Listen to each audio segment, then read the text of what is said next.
Just took a bit longer to find my way home. Chapter 2. Trapped.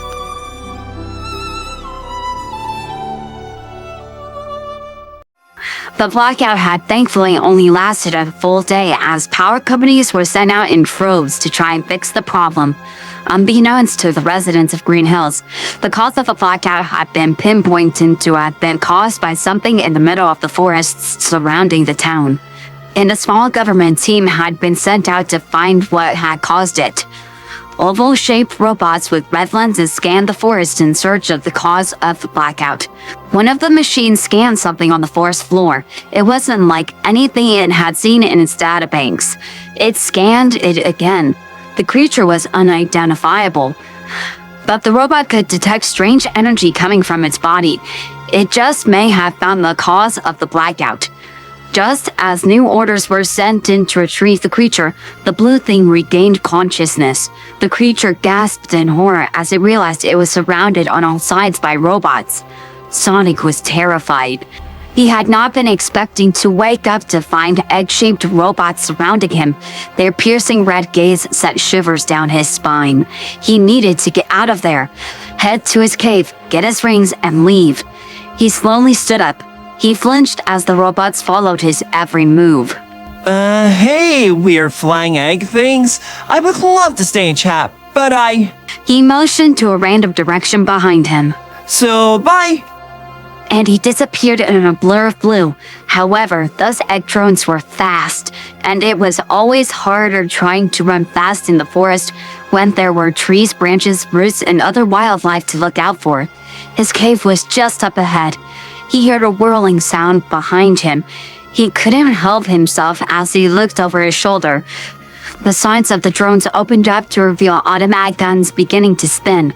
Sonic let out a surprised yup as bullets rained down upon him. He had to lose the drones and shake them off his tail. So instead of heading straight to his cave, he made a little detour. While it may be hard to run through the woods, he had also been in these woods for 10 years. He knew his way around. He jumped over a log and jumped up high, bouncing off the side of a tree. The drone on his tail wasn't quick enough to turn and ran straight into the wood at full speed, breaking the robot apart. Sonic let out a whoop of triumph. One down, about 100 more to go. And he kept it up, dodging and jumping, catching the drones at the last second before they ended up ramming into a tree or a log. As the last drone fell, he couldn't help but do a little victory dance. Yeah, he was pretty awesome. Woo! They don't call me the Blue Blur for nothing. But he couldn't celebrate long. He still had to leave. The thought of leaving Earth made him pause. That meant leaving Donut Lord and Puzzle Green Hills. But he shook his head. No, they have left him. They have left Green Hills. It's not like he would see them again anyway. Leaving would be fine. He could do this. Find someplace safe and start over. All over again. The sound of bullets being fired broke him out of his thoughts, but he wasn't fast enough for his brain to catch up with his body. He cried out in pain as a bullet grazed his side, breaking skin. His eyes watered, and he began to freak out. He held a gloved hand to his bleeding side. That was a lot of blood. That was a lot of blood. Why was there so much blood? Why was he freaking out so badly? He needed to get back to his cave, now.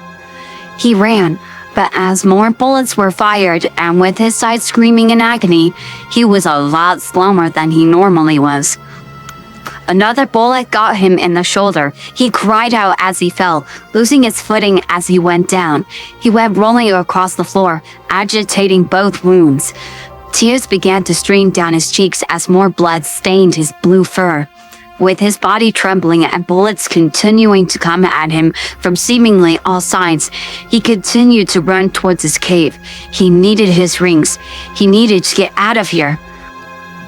But as more blood seeped out of his wounds, the slower and more sluggish he became. He was panting and wheezing by the time he arrived at his cave. Before he could dive in, another bullet shot through his leg. He screamed in pain and fell into his cave. He couldn't help but cry out once more as his wounds tore, causing more and more red to stain not only his fur, but the dirt. His vision was getting blurry.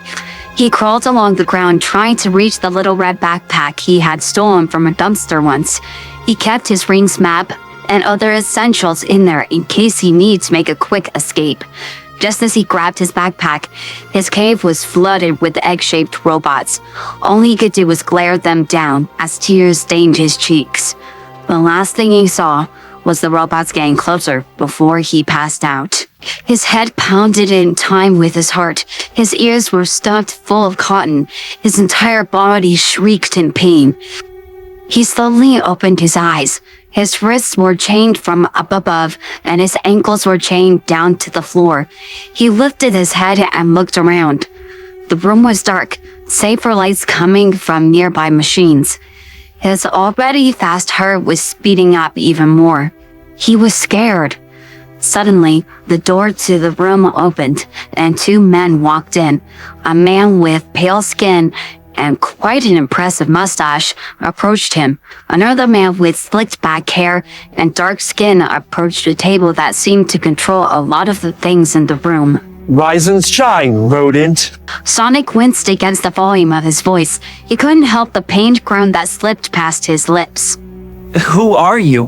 Where am I? The man smirked and continued to reproach. My name is Dr. Robotnik, and where you are is no concern of yours, Hedgehog. Sonic didn't like the way he said that. A shiver ran down his spine. Hey, I have a name, you know. It's Sonic. He couldn't help but shout with a glare. His voice wavered as he spoke. Robotnik's smirk grew. Well, as charming as your name is, which it really isn't, you will no longer be going by that name. Sonic froze. His body continued to scream in pain as his arms began to tremble from being held up for so long. What are you talking about? Here you will be referred to as Test Subject 1991. Failure to follow my instructions will result in punishment, which I really don't want to have to do. I'm here to study you, and it will hurt, not just you, but me as well, to have to break you apart unnecessarily should you fail to follow instructions. Do I make myself clear? Sonic scowls at the doctor and remains silent. Robotnik rolls his eyes and absent-mindedly waves a hand at the other man in the room. Agent Stone? Stone nods and pushes a dial on the control panel. Sonic hesitantly looks above as he can hear the telltale sounds of crackling electricity. In the blink of an eye, electricity crawls onto his restraints and consumes his being. He can't help the pained scream that leaves him as the electrical currents get stronger as the seconds tick by. What seemed like hours later, it finally stops, and he's left heaving and gasping for air. Do I make myself clear, rodent? Sonic slowly nods. Yes. He has no choice. The doctor hums. Good. Stone, lower his restraints and take him to his holding cell. Robotnik turns to face Sonic, Testing begins at dawn tomorrow. and the doctor leaves without another word. Sonic watches Stone approach. He's slowly lowered until his feet touch the ground, and he's able to lower his arms to his sides. Stone grabs the chains that are attached to the top of the machine. He unhooks them before harshly yanking Sonic towards the door and out of the lab. The hallways are dark and made of metal, the only lights coming from small fluorescent bulbs in the ceiling. And yet, it still isn't enough to fully light the hallway. He feels like he's being led to his death. Eventually, Stone stops at a door. He places his hand on a pad by the door. It scans his hand before opening with a hiss. Sonic is led inside and his heart drops. It's small and cramped. No windows, not even thick metal bars to let in some sunlight. Just metal walls and small hoops on the wall to keep him chained. He can't run. He's trapped. Stone yanks him further inside and attaches the shackles to the wall, and he leaves without another word. Sonic falls to his knees and lowers his head. He's so tired. He has no more tears left to cry. He just repeatedly shakes his head as his body trembles and his breath wavers until he eventually succumbs to sleep.